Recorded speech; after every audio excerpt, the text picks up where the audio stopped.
World top rankings ఉన్న యూనివర్సిటీస్లో ఎలాంటి IELTS రాయకుండా ఫ్రీ ఎడ్యుకేషన్ అండ్ స్కాలర్షిప్ అందుకోవాలంటే కాంటాక్ట్ విదేశ్ కన్సల్ట్స్.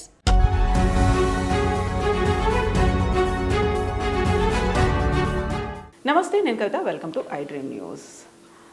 ప్రధానమంత్రి నరేంద్ర మోదీ ఆశీస్సులు, తన సహకారం అనేది తెలంగాణ రాష్ట్రానికి అవసరం ఉంటుంది అనేది సీఎం రేవంత్ రెడ్డి చేసినటువంటి వ్యాఖ్యలు. మరి అదే రేవంత్ రెడ్డి ఆంధ్రప్రదేశ్కి వెళ్తున్నారు. అక్కడ ప్రచారంలో భాగంగా వైజాగ్లో ప్రసంగించబోతున్నారు. మరి అక్కడ కూడా ప్రధానమంత్రి నరేంద్ర మోదీని పొగుడుతారా, లేకపోతే ఆయన స్టాండ్ ఎలా ఉండబోతుంది? మనతో పాటుగా ఉన్నారు పొలిటికల్ అనలిస్ట్ ప్రకాష్ గారు. ప్రకాష్ గారు, నమస్కారం అండి. సో ఇక్కడైతే ఆదిలాబాద్లో మాత్రం ప్రధానమంత్రి నరేంద్ర మోదీ అవసరం ముందు మాకు పడుతుంది అంటే అక్కడ యాక్సెప్ట్ చేసేసారు. మళ్ళీ ప్రధానమంత్రి నరేంద్ర మోదీయే రాబోతున్నారు థర్డ్ టైం అనేది. ఏపీకి వెళ్తున్నారు ఆయన. ఏపీలో ఎలాంటి ప్రసంగం, ఆయన యాటిట్యూడ్, బిహేవియర్ ఎలా ఉంటుంది అనుకుంటున్నారు? ఆదిలాబాద్లో రేవంత్ రెడ్డి మాట్లాడిన తర్వాత, మోడీ గారితో చేయగలిపిన తర్వాత నేరుగా ఎక్కడికి వెళ్ళాడమ్మా ఆయన? నేరుగా రాజగురువు దగ్గరికి వెళ్ళాడు. రాజగురువు దగ్గరికి వెళ్ళి ఆయన బ్లెస్సింగ్స్, సలహాలు పుష్కలంగా తీసుకొని ఉంటాడు. చంద్రబాబు నాయుడు ముఖ్యమంత్రిగా ఉన్నప్పుడు ఒక పర్టికులర్ డే, అది ఎవ్రీ సాటర్డేనో ఎవ్రీ ఫ్రైడేనో, హెలికాప్టర్లో డైరెక్ట్గా రామోజీరావు గారి దగ్గర పోయేవాడు.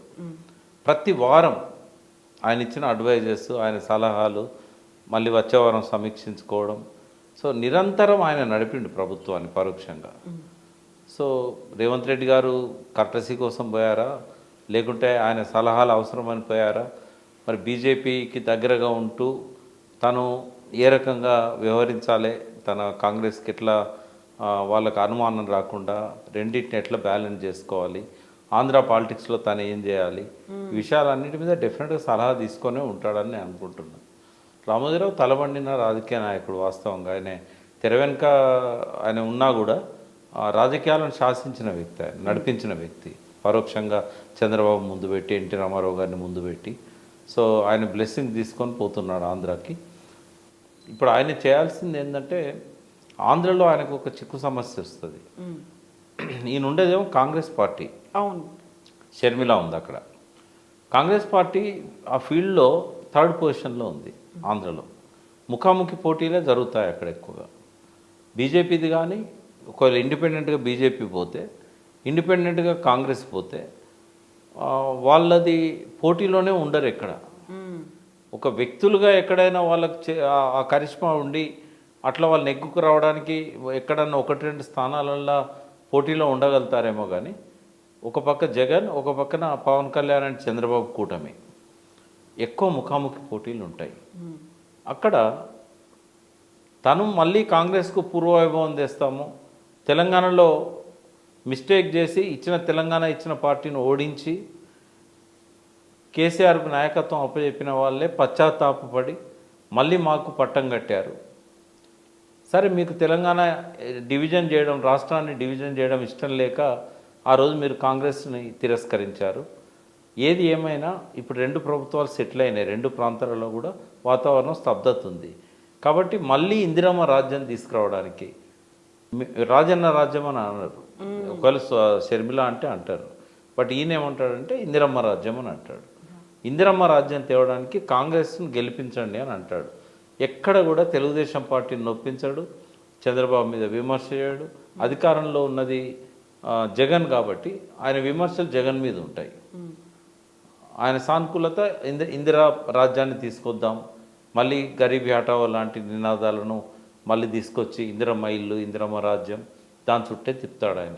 కాబట్టి ఆయనకి ఇరుకున పడాల్సిన అవసరం ఉండదు అక్కడ. ఆయన అనుకున్నట్టుగా చంద్రబాబును నొప్పియకుండా, ఇబ్బంది పెట్టకుండా తన ఎలక్షన్ క్యాంపెయిన్ పూర్తి చేసుకొని మళ్ళీ బ్యాక్ వచ్చేస్తాడు. ఆయన ఎంత కష్టపడ్డా అక్కడ సీట్లు వచ్చే అవకాశం అయితే లేదు. తెలంగాణ లాంటి పరిస్థితి అక్కడ లేదు.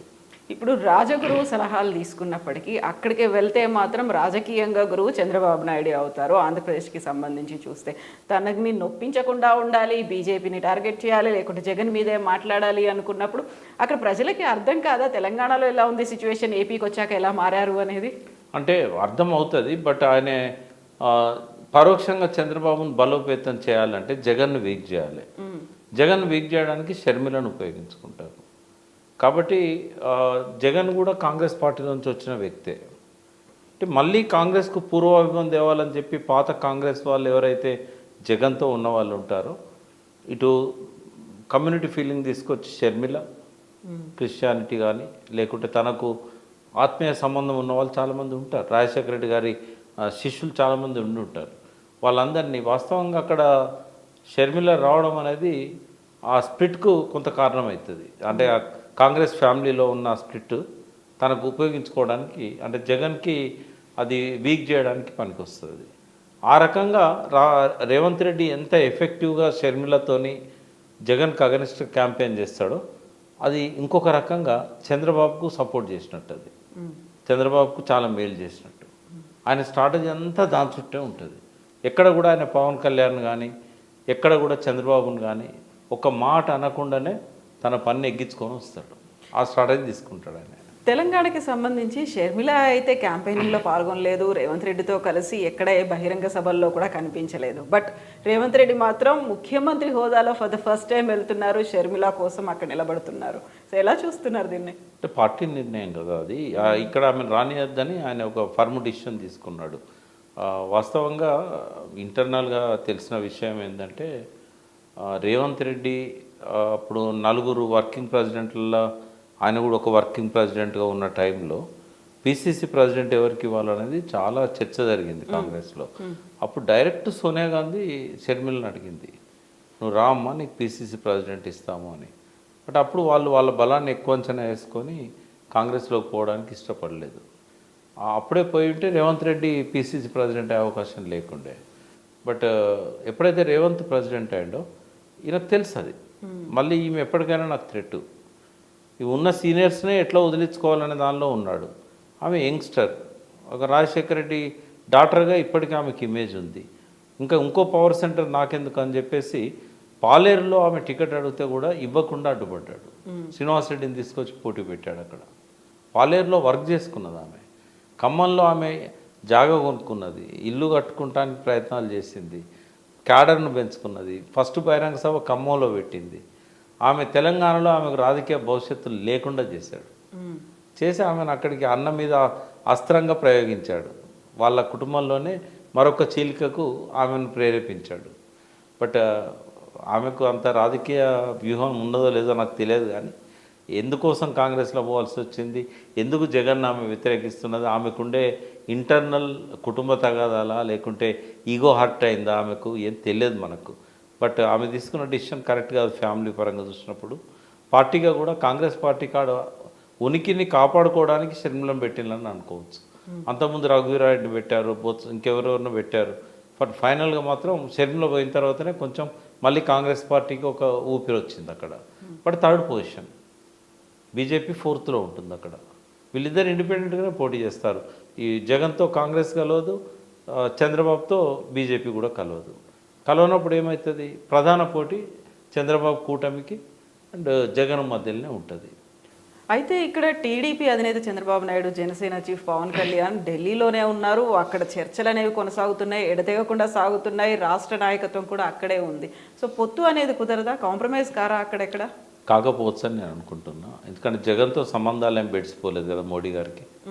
ఈ 5 ఏళ్ళు కూడా మోడీ గారు చెప్పినట్టే జగన్ ఉన్నాడు. కాబట్టి అటు పక్కన ఒక లాయల్గా ఉండే చీఫ్ మినిస్టర్ ఉన్నప్పుడు వాళ్ళ సర్వే ప్రకారం కూడా ఎక్కువ పార్లమెంట్ సీట్స్ వైఎస్ఆర్సీపీకి వస్తాయని. అటువంటిప్పుడు ఎందుకు వదులుకుంటాడు? కాబట్టి నాకు తెలిసి పొత్తు ఉండకపోవచ్చు. ఓన్లీ పవన్ కళ్యాణ్ అండ్ చంద్రబాబు నాయుడు మధ్యనే పొత్తుంది. ఇక్కడ ఇంకొక విచిత్రమైన విషయం ఏంటంటే పవన్ కళ్యాణ్ కాపులను అందరినీ ఐక్యం చేయడంలో విఫలమైండు. ముద్రగడ పద్మనాభం చీలిపోయిండు. తక్కువ సీట్లు ఆడడం కాపులకు జీర్ణించుకోలేని పరిస్థితి. చాలా 25 సీట్లే అడిగాడు కదా ఆయన. అంటే ఎందుకు చంద్రబాబుకు 150 సీట్లు, 175లో 40-60 అని అడగాల్సి ఉండే కదా. దాన్ని జీర్ణించుకోలేకపోతున్నారు.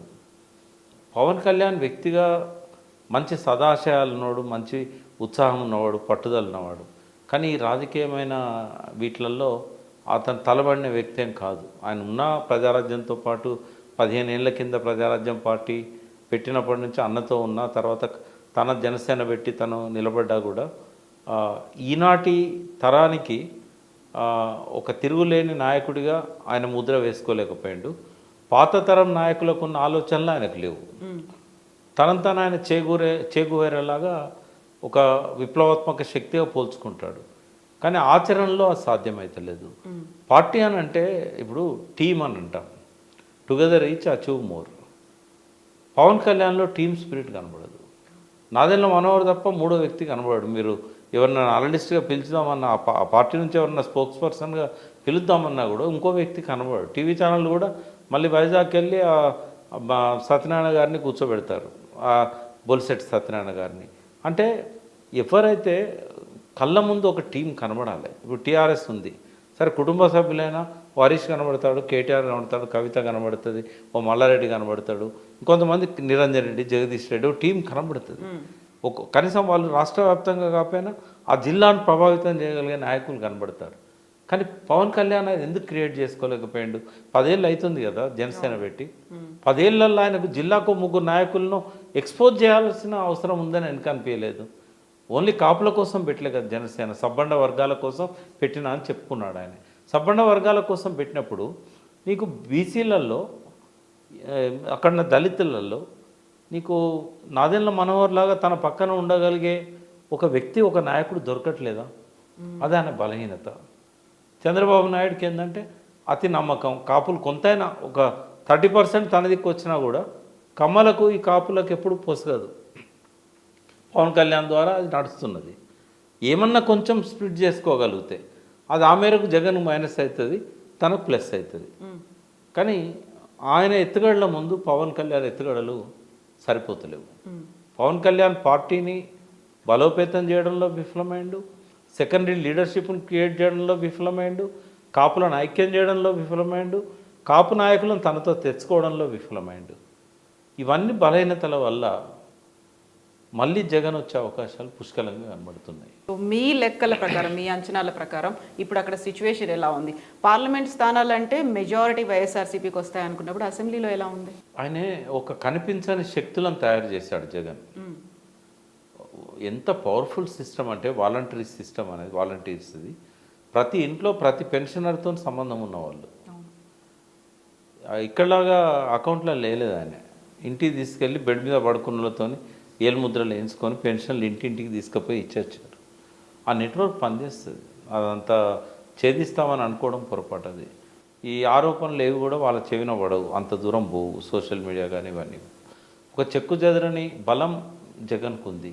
తర్వాత డబ్బులు ఇచ్చినా అయ్యకపోయినా కులానికి ఒక కార్పొరేషన్ పెట్టాడు. ఎంతో కొంత ఇచ్చుంటాడు, బట్ ఆ కార్పొరేషన్లు పెట్టడం వల్ల వాళ్ళకు ఒక ఆత్మగౌరవం. మా కోసం ఒక కార్పొరేషన్ పెట్టాడు, మా కోసం జగన్ పనిచేశాడు అనేది. తర్వాత ఆయనకుండే ఫాలోయింగ్ ఆయనకు ఉంది మొదటి నుంచి కూడా. రాజశేఖర రెడ్డి పాదయాత్రలు కావచ్చు, ఓదార్పు యాత్రలు కావచ్చు, అది పెద్దగా షర్మిల రావడం వల్ల అంత స్ప్లిట్ ఏం కాదు. అది పాత తరం కాంగ్రెస్ నాయకులు కొందరు, రాజశేఖర రెడ్డి ఆ కుటుంబంతో ఉన్నవాళ్ళు పోతే పోతారు. రాయలసీమ కూడా ఉంది కాబట్టి రాజారెడ్డి గారి సన్నిహితులు కూడా ఇంకా బ్రతికే ఉంటారు చాలామంది. తర్వాత కొంత వైఎస్ వివేకానంద రెడ్డి కొంత చిక్కా కలిగించినా కూడా అది ఆ కడప పులివెందుల ఆ పరిసరాలనే దాని ప్రభావం ఉంటుంది. వివేకానంద రెడ్డి బిడ్డ కూడా జగన్కి అగెనిస్ట్గా చెప్పినా కూడా అది పెద్దగా జగన్ను ఇతర కాన్స్టిట్యున్సీలో డిస్టర్బ్ చేసే విధంగా ఏం లేదు. తర్వాత ఫ్యాక్షనిజం ఇప్పుడు అంతగా లేదు. పోటాపోటీగా నువ్వు ఇటు నేను అటు అని తలలు నరుక్కునే పరిస్థితి లేదు. కాబట్టి జంపింగ్స్ అవుతూ ఉంటాయి, ఇటు అటు అటు ఇటు. ఎలక్షన్ వచ్చినప్పుడు ఎంత డబ్బైనా పెట్టి కొనడానికి జగన్ వెనుకపోడు. ఆ విషయంలో జగన్ను చంద్రబాబు నాయుడు ఓవర్టేక్ చేయలేడు.